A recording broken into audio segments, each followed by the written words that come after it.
আসসালামু আলাইকুম প্রিয় শিক্ষার্থীবৃন্দ, ম্যাথ এডুকেশন হোমের পক্ষ থেকে জানাচ্ছি আন্তরিক শুভেচ্ছা ও স্বাগতম। প্রিয় শিক্ষার্থীবৃন্দ, আজকে আমি তোমাদের সামনে নিয়ে হাজির হয়েছি নবম ও দশম শ্রেণীর পরিসংখ্যান অধ্যায় 17। আজকে আমি যে অঙ্কগুলো দিয়েছি এই অঙ্কগুলো হচ্ছে তোমার ক নাম্বার অঙ্কের সমাধান। প্রিয় শিক্ষার্থীবৃন্দ, 1 2 3 4 5 6 7 এই 60টা অঙ্ক মাত্র দিছি। এই 60টা অঙ্কের ভিতর তোমাদের ক নাম্বার থাকবেই। এই 60টা অঙ্ক যদি তুমি সমাধান করতে পারো তাহলে এই 60টার ভিতর তোমার অঙ্ক ক নম্বরের সমাধান থাকবে। আমি এক এক করে সকল অঙ্কের সমাধান দেব। তোমরা ক্লাসগুলো রেগুলার দেখবে এবং প্রত্যেকটা ক্লাস দেখবে, তাহলে তোমাদের এই পরিসংখ্যানে আর কোনো দিনও সমস্যা থাকবে না। প্রিয় শিক্ষার্থীবৃন্দ, এই হচ্ছে আমাদের, দেখো, এই প্রাপ্ত নম্বর আর গণসংখ্যা লিখছি। প্রসরক শ্রেণীর মধ্যমান নির্ণয় করো। প্রথম প্রশ্নটার উত্তর দিতেছি। দেখো, আমি এইখানে তুলে রাখছি ক্লাসটা ছোট করার জন্য। দেখো, প্রসরক শ্রেণীর মধ্যমান নির্ণয় করি। তাহলে এইখানে কি, এই যে দেখো, এই যে গণসংখ্যা আর এসে প্রাপ্ত নাম্বার, এখানে এই নাম্বারটা আমি বীজগণিতে উঠাই নাই, আমি বাংলায় উঠাইছি। যেমন এই যে 5 4 এরকম দিয়ে উঠাইছি। তোমাদের এই নাম্বারটা বীজগণিত আকারে থাকতে পারে 5 4 3, এটা বীজগণিত আকারে বেশি থাকে, আমি বাংলায় উঠাইছি। তোমাদের দেখো, এখন ব্যাপারটা হচ্ছে প্রাপ্ত নম্বর আর হচ্ছে গণসংখ্যা। এখানে তুমি কি কইছো, প্রসরক শ্রেণীর মধ্যমান, মানে প্রসরক মানে এই যে প্রাপ্ত নম্বর আর গণসংখ্যা আছে, গণসংখ্যার মধ্যে সবচাইতে বড় সংখ্যা কোনটা। তাহলে দেখো, তুমি এখান থেকে চোখ বুলাইলে দেখো সবচাইতে বড় সংখ্যা কত, 20। এইটাই হচ্ছে প্রসরক, নাকি? এইটাই হচ্ছে প্রসরক। তাহলে এখানে গণসংখ্যা সর্বাধিক আছে কত, 20 বার। গণসংখ্যা সর্বাধিক আছে 20 বার। 20 বার আছে কি, এই যে 51 60 শ্রেণীতে। সুতরাং প্রসরক হয়েছে 51 60। তাহলে আমি লিখতে পারি কি এটা, তাহলে মধ্যক। তাহলে আমরা অত কিছু না লিখে এখন লিখবো কি, মধ্যক। ঠিক আছে, মধ্যক। মধ্যক কি হবে, মধ্যক হবে এখানে সংখ্যা কয়টা, একটা আর একটা, দুইটা। তাহলে তুমি এই দুইটার কি দিবা, এই দুইটার যোগ দিবা। খেয়াল করো, 51 যোগ হচ্ছে 60। এখানে সংখ্যা কয়টা, একটা দুইটা, তাহলে দুইটার কারণে তুমি 2 দিয়া ভাগ দিবা। দেখো, 2 দিয়া ভাগ দিবা এটারে। তাহলে তোমার এখানে যোগ করো, এখানে হয় কত, 1, আর এখানে হয় কত, 6 আর 5 11, তাহলে হয় কত, 111, তাই না? 111 হলে তুমি এখানে ভাগ দিবা কত দ্বারা, 2 দ্বারা। 2 দ্বারা যদি ভাগ করো, তাহলে তুমি এখানে ক্যালকুলেটর করলেই তোমার আইসা পড়বে। ক্যালকুলেটর করে তুমি এখানে কত আসে মানটা আমি একটু দেখি, 55.5। তোমার এখানে আসবে হচ্ছে 55.5। 55.5, এই হচ্ছে তোমার হলো যে অঙ্কের সমাধান। তাহলে এইটাই হচ্ছে তোমার কি, মধ্যমান। লেখবা উত্তর, এইটাই উত্তর হচ্ছে কি, মধ্যমান। মধ্যমান, প্রসরকের মধ্যমান, তাই না? প্রসরকের মধ্যমান হবে কত, 55.5। এই হচ্ছে তোমার ক নম্বর প্রশ্নের উত্তর। যেখানে দেখবা প্রসরক শ্রেণীর মধ্যমান নির্ণয় করো, তাহলে তুমি আগেই তাকাবে এই গণসংখ্যার ভিতরে গণসংখ্যার ভিতরে কোনটা সবচাইতে বড়, সেইটারে তুমি কি করবা, ওই মানটারে প্রাপ্ত নম্বরটার আইনা যোগ করবা, 2 দ্বারা ভাগ দিবা। তাহলে তুমি এইটারে কি করবে, 111 ক্যালকুলেটর উঠে 2 দিয়ে চাপ দিলে তোমার 55.5 হবে। সুতরাং মধ্যমান হচ্ছে 55.5। এই হচ্ছে ক নম্বর অঙ্কের সমাধান। এখন দেখো, এই যে হচ্ছে আমাদের 2 নাম্বার অঙ্ক, 2 নাম্বার উঠাইছি। এইটার দিক তাকাবা না, এইটা রাইখা দিছি আমি। 3 4 5 6 7 একটা অঙ্ক দিয়ে আমি সবগুলো অঙ্ক সমাধান তোমাদের দেব। এই জন্য 2 নাম্বার অঙ্ক উঠাইছি। এখানে বলছে কি, 4 8 14 11 17 6 7 এর মধ্যক নির্ণয় করো। যদি এইরকম সংখ্যা থাকে, যদি এখানে সংখ্যা যদি জোড় থাকে, তাহলে তুমি মধ্যকের সূত্র বসাবা। আর যদি বিজোড় থাকে, তাহলে বিজোড়ের মধ্যকের সূত্র বসাবা। আমি কিন্তু এই ক্লাসের আগে একটা ক্লাস দিয়েছি সূত্রের উপর। ওই সূত্র করা তোমাদের অবশ্যই মুখস্থ করে নিতে হবে। কোন ক্ষেত্রে কোনটা ব্যবহার হবে তাও আমি আলোচনা করছি। যারা না দেখছো ওই ক্লাসটা দেখে তারপরে এই ক্লাসটা দেখবা, তাহলে তোমাদের আর অঙ্কে বাঁচবে না। দেখো, এই অঙ্ক তুমি কি করবা, প্রথমে তুমি ঊর্ধ্বক্রমে সাজাবা। কি করবা, ঊর্ধ্বক্রমে সাজাবা। ঊর্ধ্বক্রমে, ঊর্ধ্বক্রমে সাজাই। ঊর্ধ্বক্রমে সাজাইবা কিভাবে, ছোট থেকে বড়। 6, তারপর আছে 7, তারপর আছে 8, তারপর আছে 11, তারপর আছে হলো যে 14, তারপর আছে হলো যে 17। এই দেখো, এইখানে প্রথমে তুমি ঊর্ধ্বক্রমে সাজাবা। তাহলে এখানে উপাত্তর সংখ্যা কয়টা, তুমি লিখবে এখানে, এখানে এখানে উপাত্তর সংখ্যা, উপাত্তের সংখ্যা, উপাত্তের সংখ্যা কয়টি, n সমান আমাদের এখানে উপাত্তের সংখ্যা 1 2 3 4 5 6 7 6টা। এখানে উপাত্তের সংখ্যা 6টা। তাহলে তুমি এখন কি করবা, জোড় মধ্যকের সূত্র লিখবা। কি লিখবা, জোড় মধ্যকের সূত্র। তাহলে মধ্যক, সুতরাং এখানে দিতে পারো, সুতরাং মধ্যক, মধ্যক সমান কি দিবা, এখানে একটা টান দাও।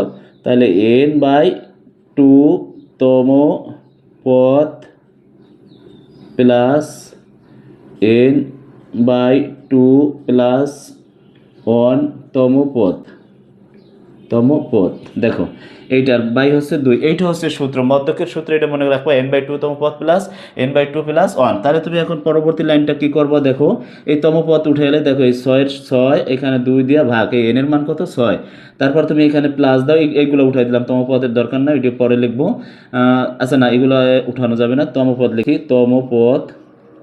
তম পদ প্লাস এখানে হবে কি, এখানে হবে 6/2 প্লাস 1, হ্যাঁ ব্র্যাকেট, এখানে হবে তম পদ, ঠিক আছে, এই তম পদ লিখবা। তারপরে নিচে আছে কি 2, তারপর তুমি এখানে কি করবে, এটার দ্বারা এটার কাটো 3 দুগুণী 6, এটার কাটো 3 দুগুণী 6, তাহলে 3 দুগুণী 6 এখানে, আর হচ্ছে এখানে 3 দুগুণী 6, তাহলে এখানে কি হয় দেখো, এখানে হচ্ছে 3তম পদ লিখবা, 3তম পদ প্লাস এখানে কত 3 আর 1 কত 4, তাহলে 4তম পদ, নিচে হচ্ছে 2, তাহলে তুমি এখানে কি করবা, 3তম পদ কোনটা, 1 2 3, কত হবে 8, এখানে হবে 8, তাহলে এখানে আর 4 নম্বর পদ আছে কোনটা, এই যে 11, তাহলে আমরা প্লাস 11 ভাগ 2, তাহলে এখানে আমরা কি লিখতে পারি, দেখো সামনে লিখছি 11 আর 8 হচ্ছে 19, ভিতরে ভাগ দেবো 2 দ্বারা ভাগ দিলে কত হয়, 9 দুগুণী 18, থাকে কত 1, তাই 5, 9.5, এইটাই হচ্ছে আমাদের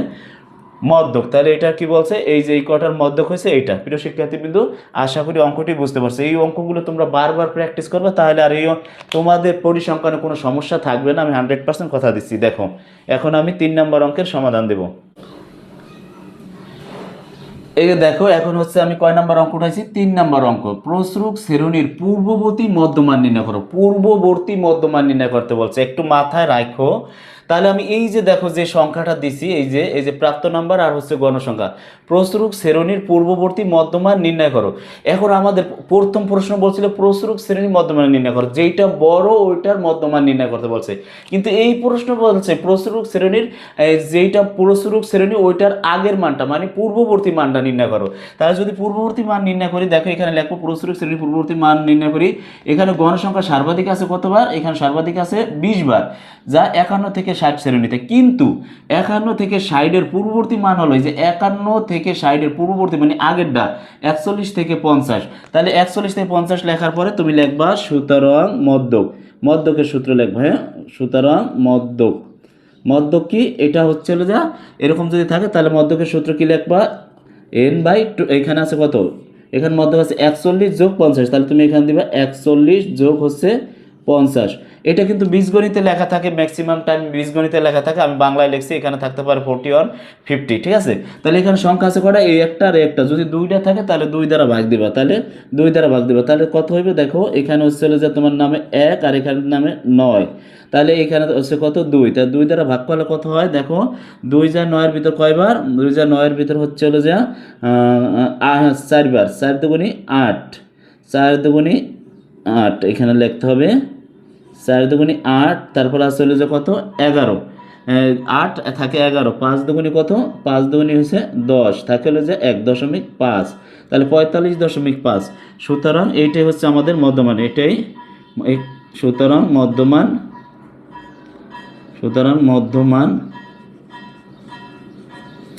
মধ্যমান হচ্ছে 45.5, ঠিক আছে। এটা তোমরা বীজগণিতে করে দিবা, যদি আমি দিছি যেহেতু বাংলা লিখে দিছি, তোমরা এটা পাটিগণিতে লিখে দিছি, তোমরা এটা বীজগণিতে লিখবা। তাহলে আমাদের এখানে কত হয় 45.5, 45 90 আর 1 ভাগ করলে 5 মানে এখানে 50 দেওয়া আর 5 দেওয়া একই কথা। তাহলে এইটা হচ্ছে মধ্যমান। এখন আমি কত নম্বর 4 নম্বর অঙ্কের সমাধান দেবো দেখব। দেখো এই হচ্ছে 4 নম্বর অঙ্ক। 4 নম্বর অঙ্কে কি বলছে, কোনো উপত্যের পরিসর 55 এবং সর্বনিম্ন মান 43 হলে সর্বোচ্চ মান কত। এইরকম যদি অঙ্ক কতে থাকে তোমরা কিভাবে করবা, দেখো তাহলে কোনো উপত্যের পরিসর, এই অঙ্কটা উঠাবা, তাহলে তোমরা লিখবা এখানে উপত্যের পরিসর হচ্ছে কত 55, সর্বনিম্ন মান ছিল কত 43, আর সর্বোচ্চ মান চাইছে, সর্বোচ্চ মানটা তো এখানে নাই, সর্বোচ্চ মানটা বের করতে হবে। তাহলে তোমরা দেখো প্রিয় শিক্ষার্থীবৃন্দ, ক্লাস যদি ভালো লেগে থাকে তাহলে অবশ্যই সাবস্ক্রাইব করবে এবং পাশে থাকবে। এখন কি করবে তুমি, এখানে সুতরাং সর্বোচ্চর সূত্র লেখো, কি পরিসরের সূত্র লেখো। পরিসরের সূত্র আমরা কি জানি, পরিসর, দেখো পরিসর সমান কি পরিসর সমান হচ্ছে সর্বোচ্চ মান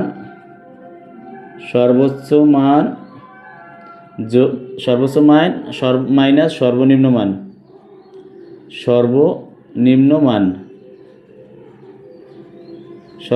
মান যোগ হচ্ছে অন। প্রিয় শিক্ষার্থীবৃন্দ, একটা জিনিস খেয়াল করবা, আমার এই ক্লাস দেখার আগে প্রথম ক্লাসটা দেখবা, সূত্রের ক্লাসটা দেখবা। ওই সূত্রগুলো যদি মুখস্থ করো তাহলে এই অঙ্ক তুমি পানির মতো বুঝবে, এটা তোমার আর কোনো ঝামেলা বাজবে না। দেখো তাহলে এখানে কি লিখবো, দেখো এখানে লিখতে পারি পরিসর সমান কত, পরিসর সমান হচ্ছে 55, খেয়াল করো। আর এখানে সর্বোচ্চ মান তো নাই, এখানে সর্বোচ্চ মানটা নাই, তাহলে এখানে আমি লিখবো সর্বোচ্চ মান। দেখো সর্বোচ্চ মান মাইনাস সর্বনিম্ন মানটা কত, সর্বনিম্ন মান হচ্ছে 43, খেয়াল করো 43, এখানে হচ্ছে ব্র্যাকেট প্লাস এটা হচ্ছে 1। তাহলে আমরা এখানে কি করব, দেখো এই 55 লিখলাম, এটা আছে প্লাস, এই সাইডে আইলে হয়ে যাবে মাইনাস। তাহলে আমরা এটার সর্বোচ্চ মানটা লিখি, সর্বোচ্চ মান মাইনাস 43। তাহলে এখান থেকে বিয়োগ করলে থাকে কত, এখানে থাকে 54। তাহলে এখানে যে আছে তাই লেখো সর্বোচ্চ মান মাইনাস 43। এখন তুমি কি করবে, পক্ষান্তর করবে, এই সাইডের পুরোটার এই সাইড আনবা আর এই সাইডেরটার এই সাইড আনবা। যদি পক্ষান্তর করো তাহলে কোনো সাইনের চেঞ্জ হয় না। তাহলে তুমি এটার পক্ষান্তর করো, দেখো তাহলে আমি আনলাম সর্বোচ্চ মান মাইনাস 43 সমান এখানে আছে কি 54। তাহলে তুমি এখানে কি লিখবা, সর্বোচ্চ মান রাখিয়া দাও, সর্বোচ্চ মান এখানে আছে কত 54, এটা আছে কি মাইনাস, অপর সাইডে গেলে হয়ে যাবে কি প্লাস।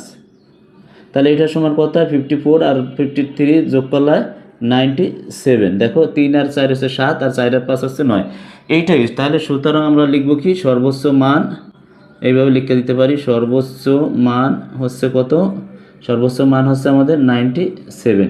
এইটাই হচ্ছে আমাদের কাঙ্ক্ষিত উত্তর।